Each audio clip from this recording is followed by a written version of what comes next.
ครับผมวิชัยนะครับ วันนี้ผมจะพาขึ้นรถเมล์ขึ้นรถไฟนะครับ ไปไทจงครับผมขึ้นจากเมียวลี่ซันยี่นะครับรถขบวนฝั่งตรงข้ามจะไปทางขึ้นเหนือนะครับ ทางไทเปนะครับ เราจะรอฝั่งนี้นะครับ ฝั่งนี้รอรถมาไทจงจะไปฝั่งโน้นนะครับไปอีกฝั่งนะครับไทจงจะไปฝั่งนู้น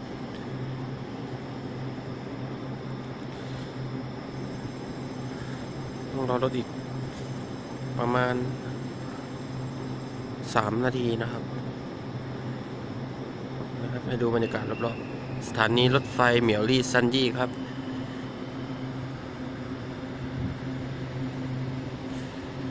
นะครับมากับเพื่อนอินโดคนหนึ่งนะครับตานีนะครับตานี ตานีนะครับไปเที่ยวไทจงกัน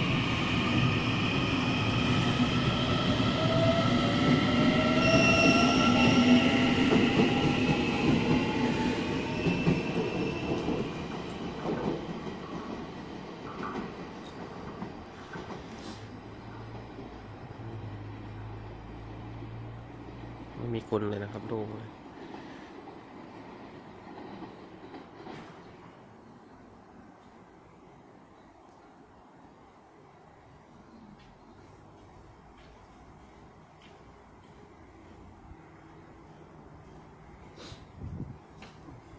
อากาศก็ดีนะครับวันนี้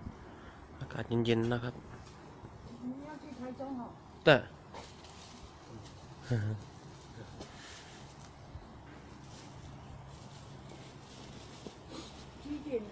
มาแล้วนะครับรถรอประมาณเกือบครึ่งชั่วโมงครับชีเชนเชอร์นะครับรถช้านะครับ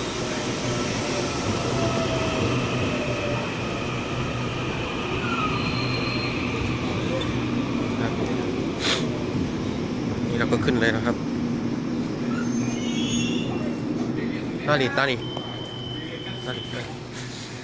ขึ้นประตูนี้ก็ได้นะครับ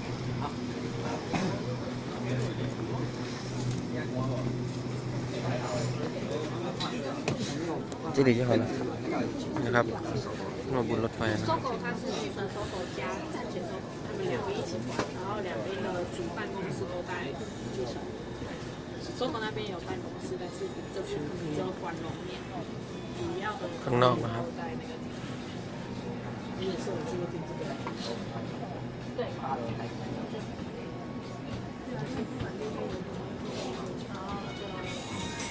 มีทีวีด้วยนะ会有搜狗的话就会要2000块。日本早上就搭。那个以前的，然后我那个就是感觉另外一个他到另外一个วิวบนรถไฟนะครับ另外一个同学，然后就钱转给他，这个报名，他说钱其实是钱给他的，钱给他就好，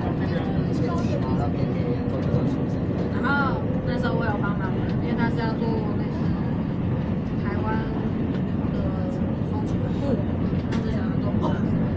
老师要做，然后不是帮忙画设计出来，他在给我钱。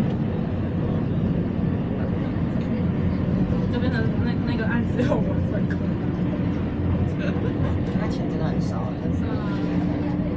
然后那时候B专帮别的组做B专，帮他画，因为我们这组我们进度没有照着做，所以其实我们后面也是，我的东西。